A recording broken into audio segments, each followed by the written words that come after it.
నమస్తే, నా పేరు హారిక. అంబటి రాయుడు ఆడుదాం ఆంధ్ర అనే దానికి బ్రాండ్ అంబాసిడర్గా ఉన్న అంబటి రాయుడు వైసీపీ నుంచి రాజీనామా చేస్తూ జనసేనలోకి వెళ్ళారు.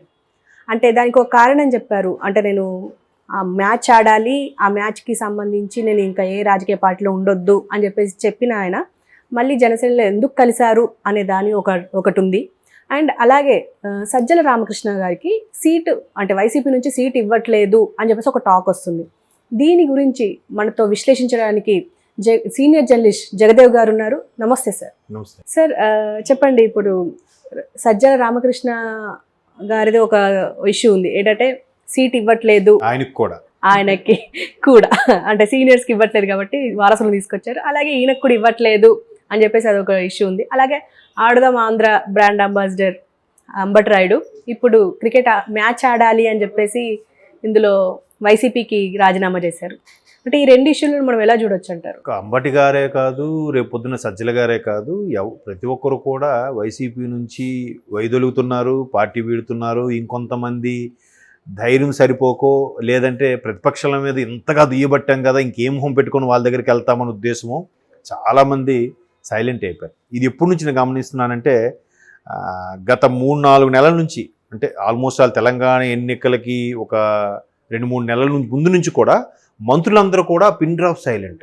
ఎక్కడ ఒక స్టేట్మెంట్ లేదు, ఏమి లేదు. కొడాల నాని గారు కానీ, పేరు నాని గారు కానీ, ఈ సజ్జల గారు కానీ, రోజా గారు కానీ, మాజీ మంత్రి అనిల్ కుమార్ గారు కానీ, ఒకరు కాదు మ్యాక్సిమం అందరూ సైలెంట్ అయిపోయారు. ఎందుకు సైలెంట్ అయిపోయారంటే తెలంగాణ ఎన్నికల నేపథ్యంలో తెలంగాణ కేసీఆర్ గారు, కేటీఆర్ గారు, హరీష్ రావు గారు అయితే దారుణమైన వ్యాఖ్యలు చేశారు ఆంధ్రప్రదేశ్ గురించి.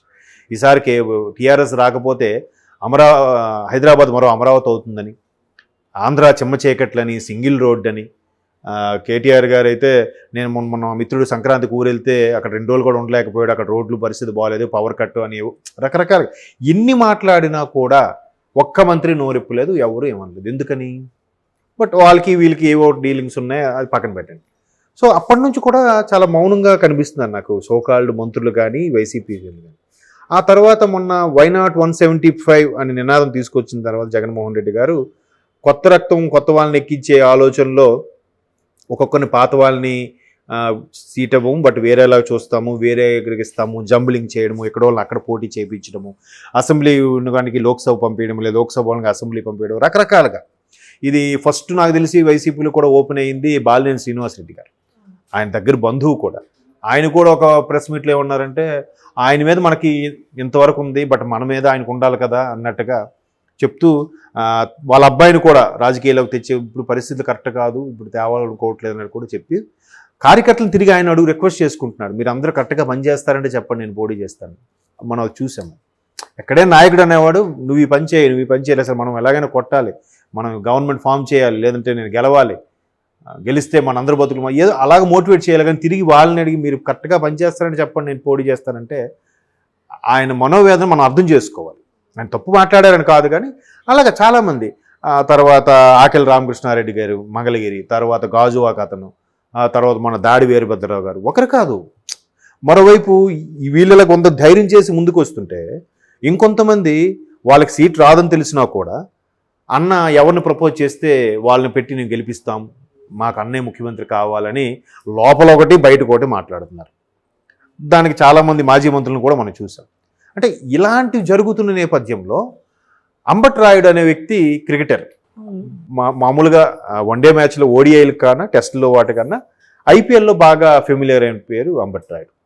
సో ఆయన మన తెలుగువాడు, ఆంధ్రుడు, పైగా మంచి పోలే మంచి దీనిలోకి వెళ్తున్నారని ఆ పేరు కూడా మనం ఫస్ట్ పేరు వినగానే అంబటి రాయుడు అనగానే అది ఖచ్చితంగా మన తెలుగువాడే అన్న ఫీలింగ్లోకి వచ్చాం. తర్వాత ఆ మూలాలు కూడా అర్థమయ్యి ఎక్కడ వాడే అన్నట్టుగా అందరూ కూడా అంబటి రాయుడు వచ్చేసరికి ఒక ఫ్యాన్ బేస్ ఏర్పడింది.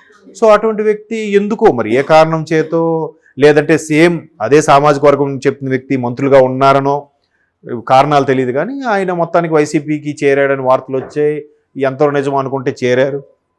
తర్వాత ఆడుదాం ఆంధ్రాకి సంబంధించి బ్రాండ్ అంబాసిడర్గా ఉంటారన్నారు, అలాగే ఒప్పుకున్నారు. ఆయన బ్యానర్లు, పోస్టులు ఎక్కడెక్కడ కట్టేశారు. ముఖ్యమంత్రి జగన్మోహన్ రెడ్డి గారు ఇక్కడ గుంటూరులో ఎక్కడ ఓపెన్ చేస్తే ఆయన వైజాగ్లో ఆడుదాం ఆంధ్ర రిబ్బన్ కట్ చేస్తారన్నారు. బట్ అక్కడి నుంచి ఆయన గైర్హాజరవుతున్నాడు. ఎందుకు అవుతున్నాడని రీజన్ తెలియదు. రీజన్ అంటే ఇంకేం లేదు, ప్రభుత్వ వ్యతిరేకత ప్రతి ఒక్కరి దగ్గర కూడా. వీళ్ళు వాళ్ళని కాదు, కాకపోతే మీరు మీరు కాస్త ఓపిక పడితే సంక్రాంతి తర్వాత ఇంకెంతమంది బయటకు వస్తారో చూస్తున్నాడు.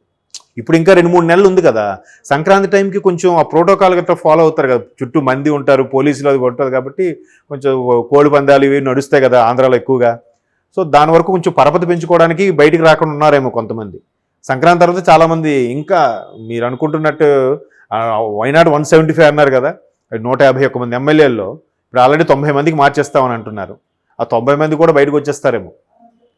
ఎవరికి వాళ్ళే ఈసారి నాకెవరేమో అనుకుంటున్నారు.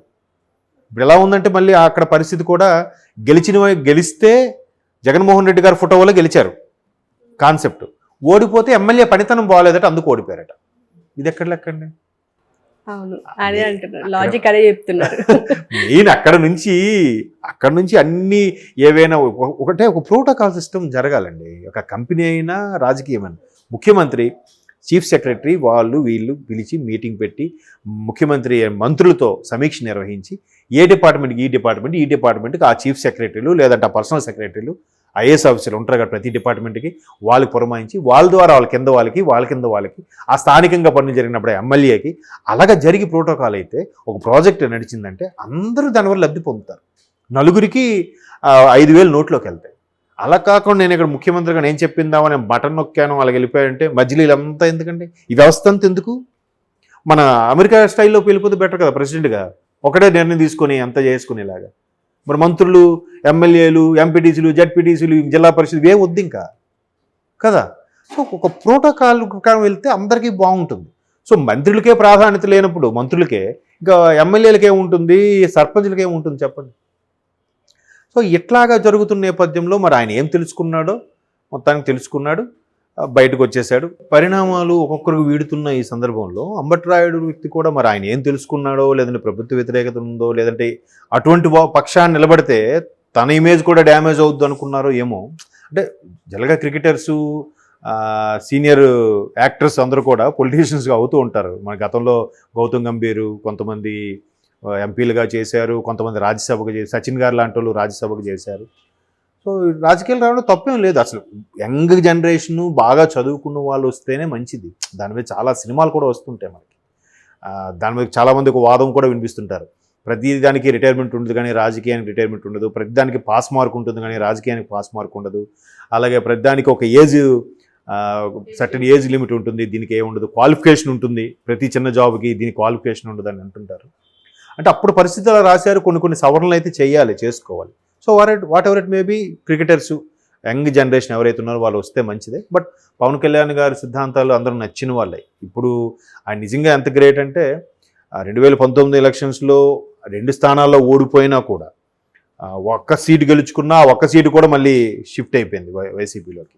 అయినప్పటికీ ఇమ్మీడియట్గా రెండో రోజు మళ్ళీ జనాల్లోకి వచ్చాడు. మరొక లాంటివాడైతే గిల్టీగా ఫీల్ అయ్యి అవమాన భారంతో బయటికి రాకుండా విదేశాలకు వెళ్ళిపోవడము, లేదా ఇంకా ఒక 5-6 నెలలు ఎక్కడ కనబడకుండా 6 నెలల నుంచి ఆడు సొంత పనులు బిజినెస్లు చేసుకోవడం చేస్తారు. ఈ నెలకు కాదు, మళ్ళీ రెండో రోజు వచ్చాడు. అదే చెప్పాడు, 2 నియోజకవర్గాల్లో కూడా సామాజిక వర్గం ప్రాధాన్యత లేదని నాకు ఇప్పుడు అర్థమవుతుంది, మీకు ఎవరైతే కష్టపడతారో అనిపిస్తారో వాళ్ళకే వేశారు. ఎందుకంటే గాజువాక, వైజాగ్ ఆ సరౌండింగ్స్ కానీ అటు భీమవరం కానీ కాపు సామాజిక వర్గం బాగా ఉన్న నియోజకవర్గాలే. బట్ ఆయన ఓడిపోయాడుగా. సో అక్కడ ప్రజలు ఖచ్చితంగా కష్టపడి పనిచేసే వాళ్ళకి, కష్టపడి పనిచేస్తాడని నమ్మే వారికి వేశారు. మీ నమ్మకాన్ని నేను చూరగొనలేకపోయాను అన్నట్టుగా బాగా మాట్లాడు. అంటే అలాంటి వ్యక్తిత్వం ఉన్న వ్యక్తి కాబట్టే చాలా మన షూటింగుల్లో అప్పుడు కానీ లేదంటే ఆడియో ఫంక్షన్లో చాలా సందర్భాల్లో మనం వింటూనే ఉంటాం ఆయన చాలా గుప్తదానాలు చేయడము ఇవన్నీ. సో 10 ఏళ్ళు అయినా కూడా ఇప్పటికి ఆయన ఏం చెప్తున్నాడు, ఇప్పుడు అక్కడ కూడా వైసీపీ వాళ్ళు వీళ్ళని చిచ్చు పెట్టాలని చూసి ఎవరు ముఖ్యమంత్రి ప్రకటించారో తేల్చుకోండి అని మాట్లాడినప్పుడు కూడా అంత అనుభవజ్ఞుని చంద్రబాబు సిబిఎన్ గారు ఉంటుండగా అతను అనుభవంలో పనిచేయడం కూడా నాకు ఏమాత్రం అభ్యంతరం లేదు, అలా చేస్తేనే కదా నాకు కూడా కొంత అనుభవం వస్తుంది అన్నట్టు కూడా చెప్పాను. అంట్రా అదిగా ఉన్నప్పుడు మేబీ ఆ భావజాలం నచ్చిందేమో రాయుడు గారికి. పవన్ కళ్యాణ్ గారు ఆ భావజాలం నచ్చి వెళ్ళుండొచ్చు. అంబటి రాయుడు గారు beyond the cricket Pawan Kalyan గారు ఫ్యాన్ ఏమో ఎవరో తెలుసు, సినిమాల పరంగా అయ్యిండొచ్చు కదా, తెలుగువాడే కాబట్టి. సో కాబట్టి జనసేన, టీడీపీ 2 ఆప్షన్స్ ఉన్నాయి, వేరే ఆప్షన్స్ లేవు. ఈ మరోవైపు టీడీపీలో కూడా లోకేష్ గారికి ప్రాతినిధ్యం కొంత పెరిగిన తర్వాత చాలా వరకు యూత్ అట్రాక్ట్ అవుతున్నాడు. ఆయన కూడా చాలా మేకోవర్ అయ్యాడు, బాడీ లాంగ్వేజ్ కానీ మాట తీరు కానీ అంటే పర్సనాలిటీలో కానీ చాలా చేంజ్ అయ్యాడు. అలా అలా అంతే, అలాగే ఛాలెంజ్గా తీసుకొని చేంజ్ అవ్వాలి. ఆయన ఒక ఇంటర్వ్యూలో కూడా, అన్స్టాబుల్ ఇంటర్వ్యూలో కూడా అదే చెప్పారు లోకేష్ గారు. నన్ను పప్పు అన్నారు, దద్దమ్మ అన్నారు, మాట్లాడవు రాదన్నారు. ఇప్పుడు ఆయన అన్నారు, బాగానే ఉంది. మంత్రులు చూస్తే మొన్న ఆగస్టు 15 రిపబ్లిక్ కదా, ఆగస్టు 15కి 48 ఏళ్ళ స్వాతంత్ర జీవితంలో అంటారు ఒకరు, ఇంకొంతమంది అంటారు 150 ఏళ్ళ 75 స్వతంత్ర దినోత్సవం, బట్ ఈ 150 ఏళ్ళ స్వతంత్ర భారతదేశంలో అంటారు. 150 ఏళ్ళు ఏంటి, 75 ఏళ్ళు ఏంటి అంటే క్లారిటీ లేదు. అది కాంగ్రెస్ వచ్చి 150 ఏళ్ళ, ఇది 75 ఏళ్ళ అని. అలా ఎవరైనా తడబాటు సహజం. కాకపోతే కొంతమందికి అలాగా ఆపాదించేసి ఏదో మాట్లాడుతుంటారు. ఇంకా అధినేత వ్యక్తి కింద స్క్రిప్ట్ చూసే చదువుతుంటాడు ఆయన ప్రతిదీ కూడా. మరి దాన్ని మనం ఏం చేస్తాం? ఎవరు స్టైల్ వాళ్ళకు ఉంటుంది, అంత మాత్రాన తప్పు పట్టేయడం కాదు. సో ఇటువంటి యంగ్ జనరేషన్ ఉంది కాబట్టి అంబటి రాయుడు లాంటి వాళ్ళు అట్రాక్ట్ అయ్యి ఉండొచ్చు. ఇకపోతే సజ్జల గారు కూడా టికెట్ ఇవ్వట్లేదని అంటున్నారు కాబట్టి, ఈ మధ్యకాలంలో సజ్జల గారు పార్టీలో కీలక నేతగా మారిన తర్వాత ఆయన మీద ఒక అభియోగం ఏంటంటే, ముందు ఆయన నెంబర్ వన్ జగన్మోహన్ రెడ్డి గారు అయితే, నెంబర్ 2 ఆయన విజయసాయి రెడ్డి అనే విషయానికి వస్తే ఆయనే ఎక్కువగా ఇది అవుతున్నారు. ఆయన సీన్లోకి వచ్చిన తర్వాతే ప్రతిపక్ష నేతలను కూడా బాగా తిట్టించడం అనే కల్చర్ స్టార్ట్ చేశారు. సో ఆయన చాలా వరకు ఆయన ఇచ్చిన సలహా వరకే ఇది అవుతుంది. ఒకవేళ ఆయన ముఖ్యమంత్రిని కలవడానికి వెళ్ళినా ఆయనే ముందు ఆపేస్తున్నారు. ఇక రకరకాలుగా ఆయన కనుసన్నలను జరుగుతుంది. ఈవెన్ సోషల్ మీడియా కూడా వాళ్ళ అబ్బాయి సజ్జల, ఆయన పేరు సంథింగ్, ఆయన పేరు మీద ఎక్కువగా నడుస్తుంది కాబట్టి మొత్తం వాళ్ళే చూసుకుంటున్నారు, మాకు ఎవరికి ప్రాధాన్యత ఇవ్వట్లేదని కూడా కొన్ని విమర్శలు ఉన్నాయి, అభియోగాలు ఉన్నాయి. కాబట్టి ఆయనకు కూడా వీళ్ళందరూ మొత్తానికి చెప్పాలని చూశారు. మొన్న అయితే ఒక రాయలసీమ ఎమ్మెల్యే వచ్చి ఆర్గ్యూ కూడా పెట్టుకున్నారు, రాయదుర్గం ఎమ్మెల్యే అని. సో తాడేపల్లి క్యాంపస్ దగ్గర ఆర్గ్యుమెంట్ కూడా చేశారంట. అంటే మాకెందుకు ఎవరు, ఏంటి ప్రాబ్లం, మేము గెలుచుకున్నాం కదా, మేము ఎంత ఆదరణ తెచ్చుకున్నాం కదా అని. సో అలాంటి పరిస్థితుల్లో సజ్జల గారికి కూడా ఇవ్వట్లేదని అంటే, మేబీ ఈయన మీద ఇంకెవరు చెప్పారో ముఖ్యమంత్రి జగన్మోహన్ రెడ్డి గారికి. సజ్జల కొంచెం సీనియర్, సో యంగ్ జనరేషన్కి ఇద్దాం అనుకుంటున్నారు కాబట్టి అలా ఇస్తారేమో, లేదంటే ఆయన బుజ్జగించి వాళ్ళ అబ్బాయికి పెడదాం అనుకుంటున్నారు, లేదంటే మీరు ఇంకో దగ్గర పోటీ చేయండి అంటున్నారు. ఒకవేళ పోటీ చేసిన వాళ్ళు ఆలోచిస్తున్నారు, కానీ ₹1 కాయిన్ ఇక్కడ ఈ ఊర్లో చెల్లలేదనుకోండి, పక్క ఊర్లో చెల్లుతుందా? ఎక్కడైనా అంతే కదా. సో మరి వాళ్ళ ఆలోచన ఏంటంటే చూడాలి. ఎలక్షన్స్ ఇంకా టైం ఉంది, ఈలోకి ఇంకా ఎన్ని మార్పులు చేర్పులు అవుతాయో. చాలామంది పార్టీని వీడుతున్నారు, ఇంకా ఆప్షన్స్ లేక టీడీపీ జనసేనలోకి వెళ్తున్నారు. టీడీపీ జనసేనలో కూడా ఆప్షన్స్ తక్కువే ఉన్నాయి. ఎందుకు, ఇప్పుడు టీడీపీ ఒక్కటే అయితేనే ఇంతమంది పోటీగా ఉన్నారు, ఎవరెవరికి ఇవ్వాలి, బుజ్జగింపులు అవన్నీ ఉంటాయి. ఇప్పుడు జనసేన అయింది కాబట్టి జనసేనకు ఒక 30 సీట్లు తీసుకెళ్ళిపోతుంది, అలాగే పార్లమెంటు కూడా ఒక 2-3 స్థానాలు తీసుకెళ్ళిపోతుంది. ఇలాంటి సందర్భంలో ఇంకా వాళ్ళే సర్దుబాటు అవునప్పుడు ఇంకా కొత్తగా వచ్చిన వాళ్ళకి ఏం ఛాన్స్ ఇస్తారు? ఇవ్వకూడదు కూడా. దీన్ని బేస్ చేసుకొని కూడా చంద్రబాబు నాయుడు గారు ఒక స్టేట్మెంట్ ఇచ్చారు, మ్యాక్సిమం కుటుంబం నుంచి ఒకరికి ఇద్దాం అనుకుంటున్నాము, మీరే తేల్చుకోండి అన్నట్టుగా కూడా ఆయన ఒక స్టేట్మెంట్ ఇచ్చారు.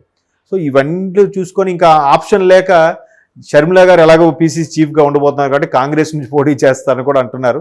మేబీ కాంగ్రెస్ పోటీ చేసిన సీట్లు గెలిచేస్తుందని కాదా కాంగ్రెస్ పార్టీ, ఓటింగ్ పర్సెంటేజ్ పెంచుకునే అవకాశం ఉంది. అంటే ఒకవేళ సజ్జలకి సీట్ ఇవ్వకపోతే అలిగి షర్మిల వైపు వెళ్ళే అవకాశం ఉందంటారా? కన్న తల్లే జగన్మోహన్ రెడ్డి గారిని వదిలి షర్మిల గారి వైపు వెళ్తున్నప్పుడు సజ్జల గారు వెళ్ళడంలో తప్పే ఉంది? రాజకీయాలు ఏదైనా సాధ్యమే కదండి. శాశ్వత శత్రుత్వం, శాశ్వత మిత్రుత్వం ఏమి ఉండదు.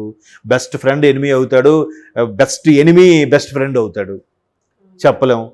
కాబట్టి ఏదైనా సహజమే. చెప్పాను కదా ఇంతకుముందు, ఒక మంది మార్పును వాళ్ళ చుట్టూ ఒక రకమైన వాతావరణం, రాజకీయ వాతావరణం ఉన్నప్పుడు ఒక్కసారిగా వాళ్ళు ఎవరూ లేరు, నన్ను పట్టించుకోవట్లేదు, నాకు ఎవరూ విలువ ఇవ్వట్లేదు అని ఫీలింగ్ వచ్చినప్పుడు రాజకీయ నాయకులు చాలా డిప్రెషన్లోకి వెళ్ళిపోతారు, ఇన్నేళ్ళు పదవిలో ఉండి అనుభవించిన తర్వాత. కాబట్టి వాళ్ళు పదవుల కోసం, లేదంటే ఎలాగైనా జనాల్లో నా పేరు వినబడాలి, జనాల్లో మెసులుతూ ఉండాలి, ఏదో ఒక పరంగా ఉండాలి అనుకున్న సందర్భంలో మేబీ కాంగ్రెస్ వైపు వెళ్తే కనీసం షర్మిల గారు రికమెండ్ చేసి ఆ రాజ్యసభకైనా వెళ్ళొచ్చేమో, లేదంటే ఇంకా ఏఐసీసీలో కీలక పదవి తీసుకోవచ్చు, ఇంకేదైనా చేయొచ్చు.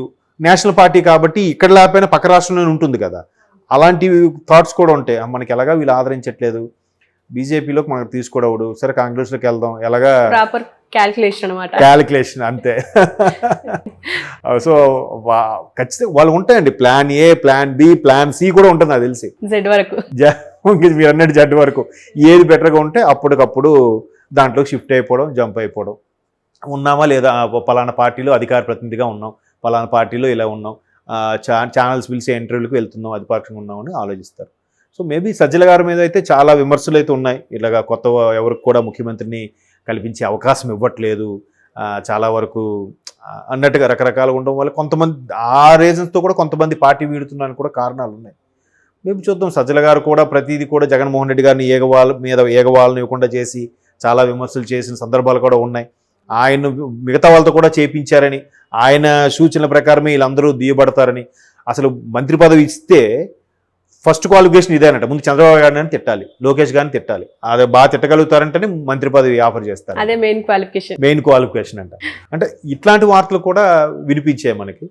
సో మేబీ సజ్జల గారు కూడా అక్కడ ఒక టికెట్ ఇవ్వకపోయినా పార్టీకి అండగా, జగన్మోహన్ రెడ్డి గారికి అండగా ఉంటారా, లేదా చెప్తారు కదా మాకు కావాల్సింది ముఖ్యమంత్రి జగన్మోహన్ రెడ్డి కానీ మాకు ఇదేం కాదు, ఎవరు ఇచ్చినా పోటీ నిలబెట్టినా మేము సపోర్ట్ చేస్తామని. ఈ మాటలు ఎంతవరకు ఉంటాయో చూద్దాం.